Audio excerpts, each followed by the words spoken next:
悪霊退散。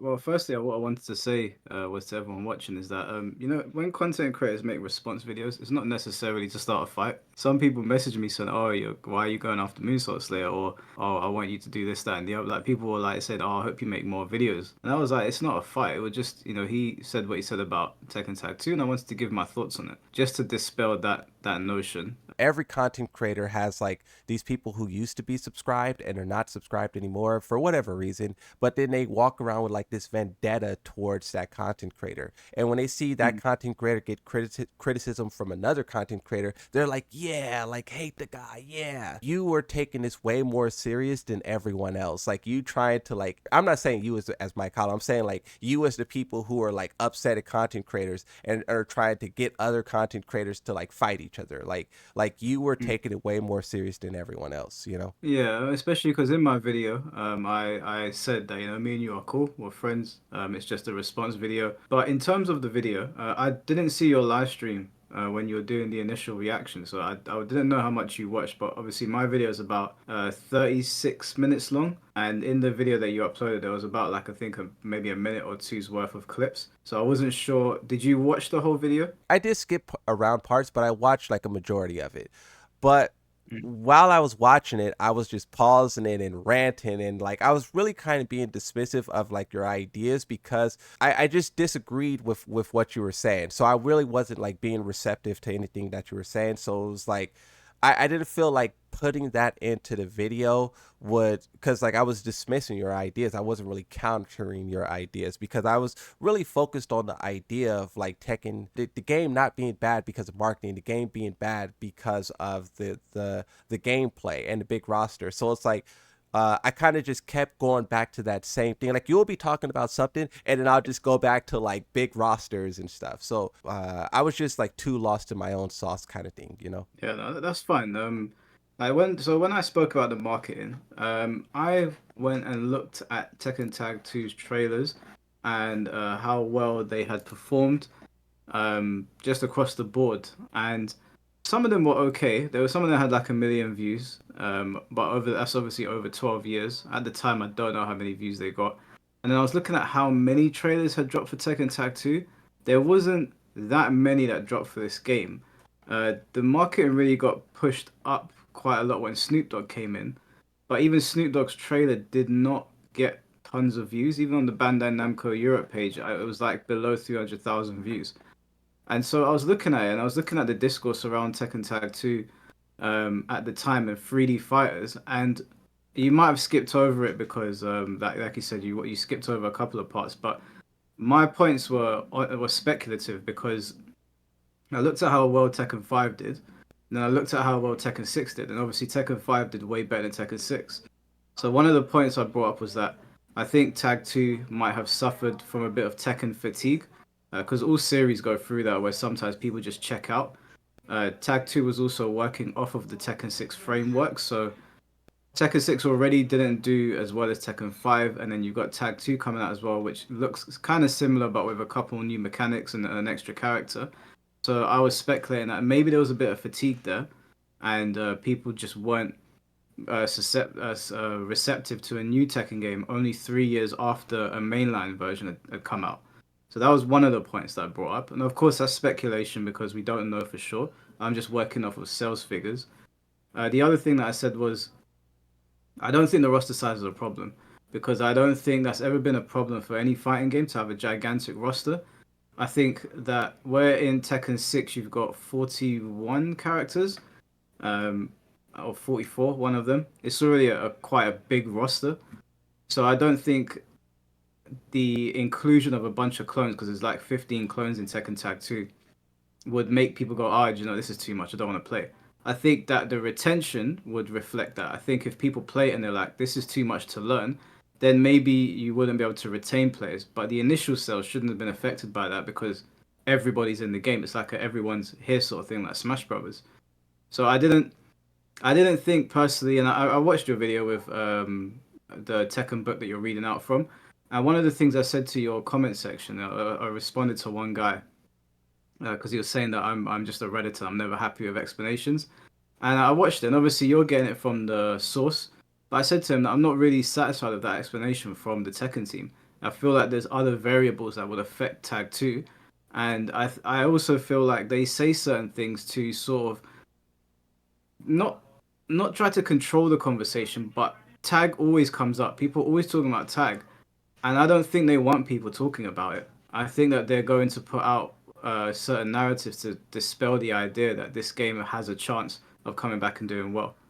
I don't know what you think about that, but I'm a little bit suspicious of their talking points. So okay, so there's a few things you said. I'll try to, tackle what I can remember. But about the big roster, I'll start there. I do think big rosters is a problem for Tekken. I know that Tekken 6 had, I believe it was 41 characters. I think in arcade it was 39, but then they had like a couple more or something like that. But I think that the reason why other games can do it, like, cause I seen the part of the video where you're talking about Smash, but my counter to that is that Smash has less moves than Tekken. Like one Tekken character has like, 80 moves. That's like kind of the average. And the Smash, I don't know exactly, but I would assume it's like no greater than 20, no greater than 15. Um, Mm. and that is what makes Tekken difficult because like Yoshimitsu, for example, Yoshimitsu is really like three characters in one, like with his no sword stance, with his sword stance, and then all of his stances. So it's like he's like three characters in one. So, and I feel like there's many Tekken characters who's like that. You can also talk about the heat element. You could talk about Heihachi's Ultra Instinct.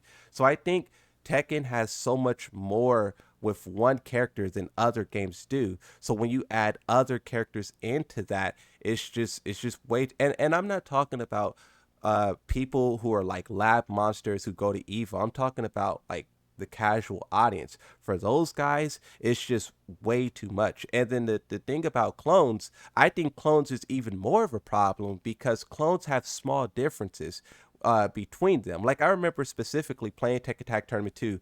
I was like new to that game. That was the first Tekken game that I bought with my own money. And I remember struggling to tell the differences between Harang and Baek Dusan, especially when they're customized. Same thing with Law and Eddie and Tiger. I hated it. I hated that the game had these clone characters with slight differences, and as a new player, like I couldn't tell the difference. And I think clones is unacceptable for that reason. I don't want no more clones in any Tekken game because I remember like I just could not see the difference.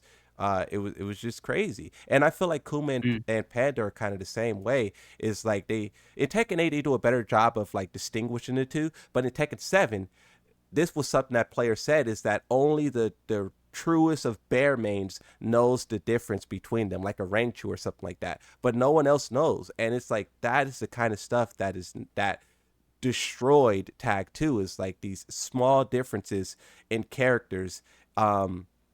Meanwhile, you're like trying to play two characters yourself. But So then can I ask you then, would you say it's the roster size or what's in the roster? I wouldn't say necessarily the roster, but I would say the move set. Like I think like Tekken 7, right? So Tekken 7 was good in the 30s and 40 range. But then when it hit 50s, that is not only that's when there was a lot of characters, but that's when a lot of the characters had a lot of power behind them.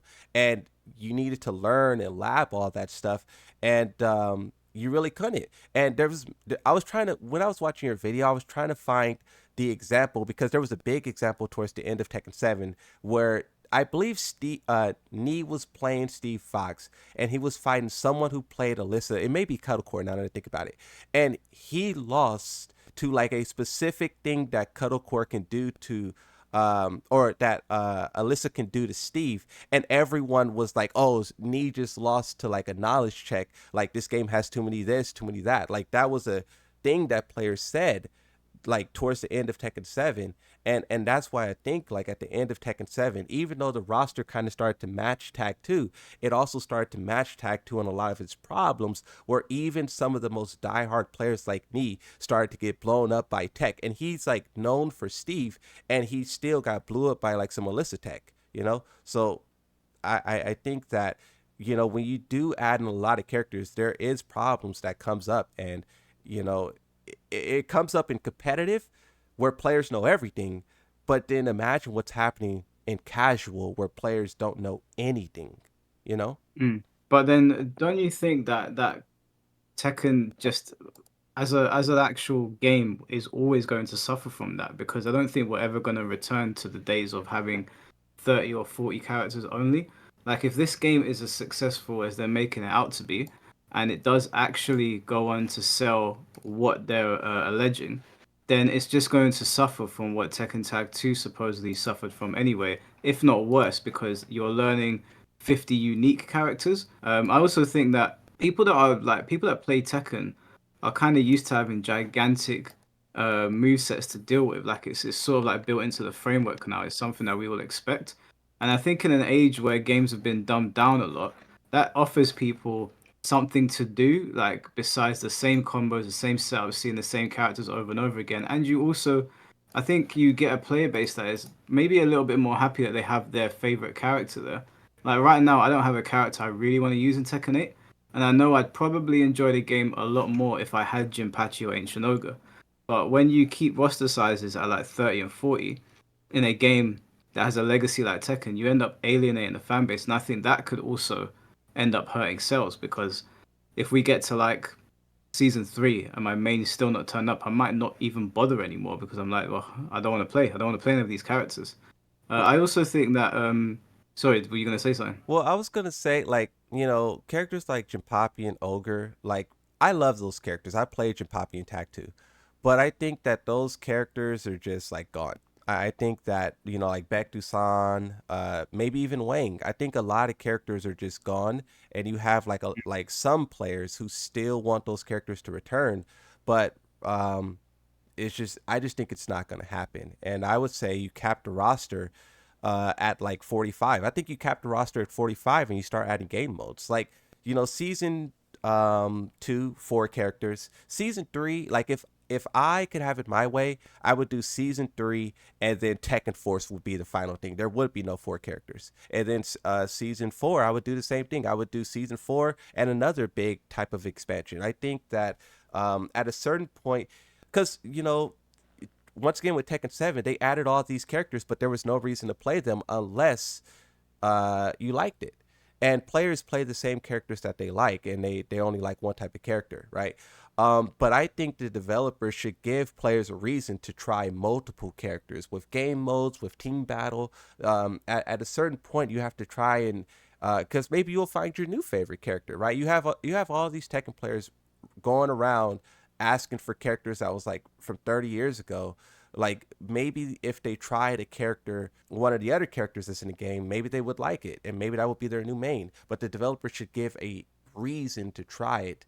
And there is no reason currently unless you like the character or the character is busted. So I think that's what I would focus on is because I do want a lot of fan favorites in this game. Even though I'm just a Yoshi, there's characters who I like to be in Tekken. So I would add a lot of characters, but at a certain point I would cap it and start giving the players reasons to play those characters or other characters. How do you think the player base would react if we got to season 4 and they said there's no characters in this pass, it's just game modes? Do you think that would go down well? I'm not saying no character season 4. No character season 4 is Mm. crazy. I think you should definitely you could do 2 like they did with Tekken 7. You could do 2 at the very end, 2 stages in the game mode. But I do understand that a lot of people like Tekken players really love their characters, and I understand that. Um, but I do understand as well is that, putting a bunch of characters in a game, especially niche characters, it only creates problems. Like there's no way Baek-Dusan could touch Tekken 8. Like I'm sorry to the people who like Baek-Dusan, but he should not be in this game. And I stand by that. And there's many other things we can get, like game modes that's far greater than what he can offer to this game. Baek Sun, I can agree with you. I don't think there's any reason for him to be in the game because of how Horang has been designed. But unique characters like Ancient Ogre or Jinpachi, I think there's a case for them to return. I have an idea I for Ancient Ogre. So Go on. so Ancient Ogre is like a combination of many type of characters, right? I don't think that kind of thing would be well for DLC, like players playing for a combination of characters. So my idea is they could go two ways. One, they can give ogres moves that from characters who won't be in Tekken 8. So let's say a Baek Dusan, let's just use Bruce as an example, Wang. They could give him stuff that won't be in the game, so people have access to those characters in one way. Mortal Kombat kind of does that with like That's a Triborg and very, stuff. very good idea, actually. That is a Or really they can do they can make him have his totally own moveset. Like, let's say story purposes or something like that. He takes damage, Jin tried to kill him. He comes back this time in like a new form, like instead of ancient ogre, it's like god ogre. And he has his own fighting style. Would you accept an ogre with its own fighting style and not being a clone? Yeah, I don't mind him having his own fighting style. He's meant to be the god of fighting, so if they want to make him unique, then I'm not against that. I like your original idea because it pays homage to what he is, whilst not just reusing assets in the game. So if he came back and he had Baek Dusan, Wang Jin Rage, Jinpachi, some other characters that aren't going to come back like Julia, I think people would go mad for that. And I think you could probably get a bunch of people that were disgruntled that are not going to get their mains back playing the game. So I think that original idea is actually better. I also speculated that. So I looked at the time of Tekken Tag 2's release. I looked at how close it was to Tekken 6 versus Tekken 6 to Tekken 5. And I thought that maybe one of the things that affected Tekken Tag 2 was general fatigue towards 3D fighting games. I know around that time, Street Fighter 4 was sort of dominating everything. Then Marvel vs. Capcom was on the horizon in 2012, I believe, or maybe Ultimate. I've had a feeling. I was talking to my friend and saying it might have been during a time where 3D fighting games were not very popular. And the other thing was that it might have come out during a time when the PS4 was either about to drop or on the horizon. And usually, when those things happen, unless it's a massive franchise, the games tend to suffer. Unless you're like Last of Us or something, people tend to just be like, I'm gonna wait for the new console. So I was speculating that there was a couple of factors that might have hurt Tekken Tag 2. I remember Tekken Tag Tournament 1, like, well, I researched it. Tekken Tag Tournament 1 released soon after Tekken 3, but it wasn't as no, yeah, soon after Tekken 3, but it wasn't as successful.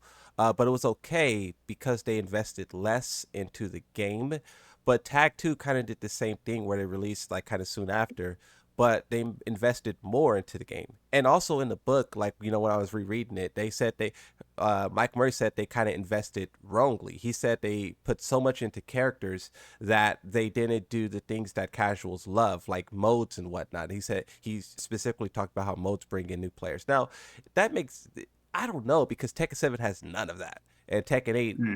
is very lackluster as well. But besides the point, Tekken Tag Tournament 2 came out 2 years before PS4, but Tekken 7 came out 3 years before the PS5. Now, I don't know if that 1 year difference makes a difference, but I personally don't think that the release of the PS4 is impacting Tag 2 sales. I just think that Tag 2, I mean, it really could be like a combination of all of these things. It could be a combination of the PS4 releasing. It could be a combination of being too close to Tekken 6. It could be a combination of like the people who bought the game talking about it being trash, because I believe it was another Air's video that I was watching or whatever, but he said that like no one spoke of Tag 2 at those evos like during that time. And it's like, with Tekken 7, what made that game so popular, of course they had a lot of DLC and stuff, a lot of great announcements, but I think the word of mouth is what pushed that game. But I also think like the word of mouth is what could have held Tag 2 back. So I think Tag 2, um there's a lot of things that held the game back, but I mean, I kind of feel like it all really comes back to the gameplay, because if the game had bad marketing or if the game had bad this, the gameplay will shine through and it will carry, because that's just how it is. Like, if the gameplay is amazing and players love it, then they will say that they love it and it will grow from that point. And the fact that that didn't happen for Tag 2, I mean, like, it's just, I don't know. I think it's a shame that, whatever the reason is, I think it's a massive shame because I genuinely think Tekken Tag 2 is a gem of a game. I think it was, for me, it was the last Tekken game. It's not that Tekken 7 doesn't feel like Tekken, but Tekken 7 brought in Rage Arts and Power Crush and all these new mechanics that were very alien to us at the time. So maybe I can accept that I might have rose tinted glasses on when it comes to Tag 2, because even though I wasn't like the strongest player on it, I had so much fun on it, and it just these, especially Tekken 8, it does not have that same feeling for me. Tekken 8 is a weird game right now. I know it's only in its first season, but something feels off. Obviously, the heat mechanic is the elephant in the room. Yeah. And I'm very apprehensive about what they're gonna do with heat. But I gotta say, like, not to change the conversation too much, but Virtua Fighter, I originally thought that it would not be able to stand up to Tekken, because in my mind I had an idea of what I wanted it to be, and funnily enough,